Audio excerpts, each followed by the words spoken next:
Primary centre madam ಅವರು head doctor Akshata madam ಅಂತ ನಮ್ಮೆಲ್ಲರ ಕಡೆಯಿಂದ ಅವ್ರಿಗೊಂದು ಚಪ್ಪಾಳೆ ಮುಖಾಂತರ ಅವರು ನಮಗೆ ಇಂಟ್ರೊಡ್ಯೂಸ್ ಮಾಡಿಕೊಡ್ತಾರೆ. ಬರ್ತಾದ್ಮೇಲೆ ಓರಲ್ ಪೋಲಿಯೋ ಅಂತ ಬಾಯಲ್ಲಿ ಡ್ರಾಪ್ಸ್ ಹಾಕಿರ್ತಾರೆ. 5 ಇಯರ್ಸ್ವರೆಗೂ ಓರಲ್ ಪೋಲಿಯೋ ಹಾಕಿರ್ತಾರೆ. ಜೊತೆಗೆ 1.5 ತಿಂಗಳು 2.5 ತಿಂಗಳು 3 ತಿಂಗಳು ನಿಮಗೆ ವ್ಯಾಕ್ಸಿನೇಷನ್ ಮಾಡಿರ್ತಾರಲ್ವಾ, ನಿಮ್ಗೆ ಎಲ್ರಿಗೂ ಮಾಡಿಸಿರ್ತಾರೆ. ಪ್ರೈವೇಟಲ್ಲಿ ಮತ್ತೆ ಗೌರ್ಮೆಂಟಲ್ಲಿ ಎಲ್ಲಾದರೂ ಆಗಿರ್ಬೋದು. ಇದು ನಮ್ಮ ಗೌರ್ಮೆಂಟ್ ಪ್ರೈಮರಿ ಸೆಂಟ್ರಲ್ಲಿ ನಿಮ್ಗೆ ವ್ಯಾಕ್ಸಿನ್ ಹಾಕ್ತೀವಲ್ಲ, ಆ ವ್ಯಾಕ್ಸಿನನ್ನು ಸ್ಟೋರ್ ಮಾಡುವಂಥ ಲಸಿಕಾ ವಿಭಾಗ. ಲಸಿಕೆ ಜೊತೆ 1.5 ವರ್ಷದಲ್ಲಿ ವ್ಯಾಕ್ಸಿನ್ ಹಾಕ್ತೀವಿ. ನೆಕ್ಸ್ಟ್ 5 ವರ್ಷ ನೀವು ಫಸ್ಟ್ ಸ್ಟ್ಯಾಂಡರ್ಡ್ ಬಂದಾಗ ವ್ಯಾಕ್ಸಿನ್ ಹಾಕಿರ್ತೀವಲ್ವಾ, ಗೊತ್ತಿರ್ತಾವೆ LKG ಇರುವಾಗ. ನೆಕ್ಸ್ಟ್ 5th ಸ್ಟ್ಯಾಂಡರ್ಡ್ ಅಂತ ಬಂದಾಗ ಹಾಕಿರ್ತೀವಲ್ಲ, ಅದೆಲ್ಲ ವ್ಯಾಕ್ಸಿನ್ ಕೂಡ ಕೋಲ್ಡ್ ಸ್ಟೋರೇಜ್ ಅಂದರೆ ಇದು ಎಲ್ಲಿ ಬರ್ತದೆ ನೀವು ತಗೊಳ್ಳಿ.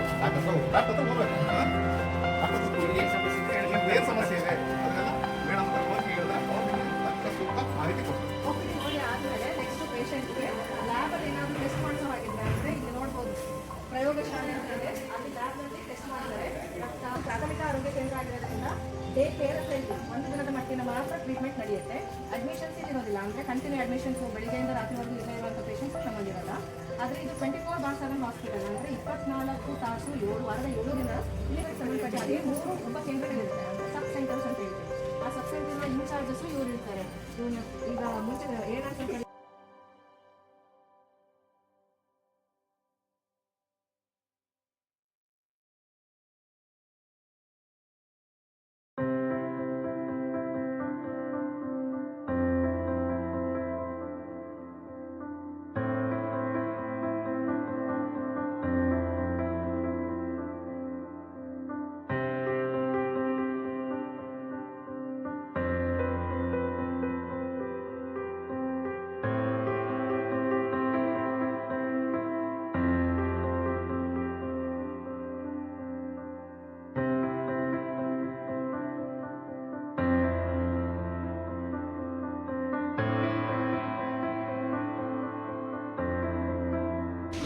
ಪ್ರೈಮರಿ ಆಗಿರೋದ್ರಿಂದ ನಮಗೆ ಎಷ್ಟು ನಾಲೆಜ್ ಬೇಕೋ, ಎಷ್ಟು ಮಾಹಿತಿ ಬೇಕೋ ಅಷ್ಟು ಮಾಹಿತಿಯನ್ನು ಕೊಡೋಕ್ಕೆ ನಮ್ಮ ಆರೋಗ್ಯ ಇಲಾಖೆ ಕ್ಷೇತ್ರ ಶಿಕ್ಷಣ ಅಧಿಕಾರಿಗಳಂತ MS ಮಂಜುನಾಥ್ ಅವರು ಆಗಿರೋದ್ರೆ ಅವರಿಗೆ ಸ್ವಾಗತ ಮಾಡ್ತಾ ಇದ್ದೀನಿ.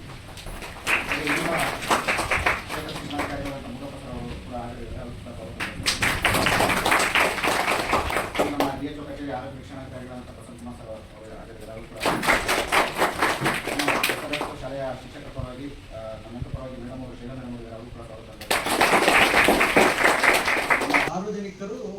ಸಾರ್ವಜನಿಕರ ಒಂದು ಬದುಕನ್ನು ರೂಪಿಸಲಿಕ್ಕೋಸ್ಕರ ಸರ್ಕಾರ ಮಾಡಿರ್ತಕ್ಕಂಥ ಒಂದು ಯೋಜನೆಗಳು. ಮಕ್ಕಳನ್ನ ನೋಡ್ಕೊಂಬ ಒಂದು ಅಂಗನವಾಡಿ ಇರಬೇಕು, ಆಮೇಲೆ ಮಕ್ಕಳಿಗೆ ಶಿಕ್ಷಣ ಕೊಡೋಕೆ ಒಂದು ಶಾಲೆ ಇರಬೇಕು, ಮಕ್ಕಳಿಗೆ ಲಸಿಕೆ ಹಾಕಲಿಕ್ಕೆ ಒಂದು ಆಸ್ಪತ್ರೆ ಇರಬೇಕು. ಈ ಥರ ಪ್ರಾಥಮಿಕ ಆರೋಗ್ಯ ಕೇಂದ್ರಗಳು ಎಲ್ಲ ಹಳ್ಳಿನಲ್ಲೂ ಇರೋದಿಲ್ಲ. ಎಲ್ಲ ಹಳ್ಳಿಗೂ ಡಾಕ್ಟರ್ ಯಾರಪ್ಪ ಅಂದರೆ ನಮ್ಮ ಆಶಾ ಕಾರ್ಯಕರ್ತರು ನಮ್ಮ ಸಣ್ಣ ಪುಟ್ಟ ಗ್ರಾಮದಲ್ಲಿ ಹೋದ್ರೂ ಅವರೇ ಸಿಗ್ತಾರೆ. ಅವರು ಮನೆ ಭೇಟಿ ಮಾಡ್ತಾರೆ, ಮಕ್ಕಳ ಒಂದು ಇದನ್ನು ಅವರ ಒಂದು ಯಾರ್ಯಾರ ಮನೇಲಿ ಎಷ್ಟು ಮಕ್ಕಳಿದ್ದಾರೆ ಅನ್ನೋದು ಒಂದು ಪಟ್ಟಿ ಮಾಡ್ಕೊತಾರೆ, ಯಾವ ಮಕ್ಕಳಿಗೆ ಏನು ಲಸಿಕೆ ಹಾಕಬೇಕು ಅನ್ನೋ ಒಂದು ಪಟ್ಟಿನೂ ಮಾಡ್ಕೊತಾರೆ. ಅದು ಆ ಹಳ್ಳಿ ಒಂದು 4-5 ಹಳ್ಳಿಗಳು ಸೇರಿ ಒಂದು ಆರೋಗ್ಯ ಕ್ಷೇಮ ಉಪಕೇಂದ್ರ ಅಂತ ಸಬ್ ಸೆಂಟರ್ ಅಂತ ಕರಿತೀವಿ.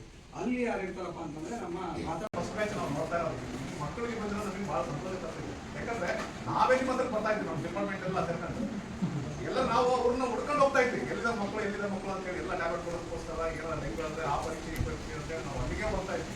ನೀವು ನಮ್ಮನ್ನು ಹುಡ್ಕೊಂಡು ಇಲ್ಲಿ ಬಂದಿದ್ದಕ್ಕೆ ಭಾಳ ಹೆಮ್ಮೆ ಇದೆ, ಖುಷಿ ಇದೆ. ಫಸ್ಟ್ ಟೈಮ್ ನೀವು ಬಂದಿರೋದು ಇತಿಹಾಸ ಇದೆ.